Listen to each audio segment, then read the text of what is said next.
Mais il n'y a que en étant imparfait qu'on est heureux, parce que vu que la perfection n'existe pas, si jamais on veut être parfait, on est très malheureux. Est-ce que vous pensez qu'on est trop obsédé par la réussite? Alors, je ne sais pas si on peut dire obsédé. Je pense que c'est un moteur, avoir envie de réussir des choses dans sa vie. Je pense que le problème n'est pas d'être obsédé par la réussite, le problème est de ne pas pouvoir accepter l'échec.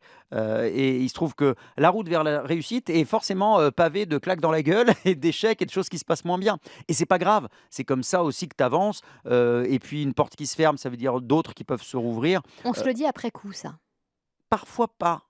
Ah ouais, sur l'instant? Ouais, oui, alors ça fait mal, mais c'est pour ça que je disais tout à l'heure que pour réussir, en tout cas dans le métier, que j'ai la chance d'exercer aujourd'hui, il faut avoir envie plus que les autres. C'est-à-dire qu'il ne faut pas se décourager une fois qu'on vous a dit non une fois, 2 fois, 3 fois, il faut quand même y croire. Moi, dès, mes études, l'école de journalisme de Bordeaux, j'avais mon prof de télé qui m'avait dit, Beaugrand, je vous mets pas en stage en télé parce que vous êtes vraiment pas fait pour faire de la télé». Ça aurait pu complètement me foutre un coup et me décourager, et je serais parti sur autre chose. Mais sauf que moi, dans ma tête, c'était pas ça, c'était pas comme ça. Est-ce que vous pensez que tout est écrit et que finalement, là où vous êtes aujourd'hui, c'est justement en ayant traversé ces échecs et que, oui, la place où on est, c'est celle qu'on doit occuper? Je sais pas si on dit que tout est écrit, ça donne pas envie de faire des efforts. Ouais, C'est juste c'est ça. vrai. En revanche, je pense que, quand on sent quelque chose très profondément et qu'on se dit qu'on est fait pour ça, il faut y aller à fond.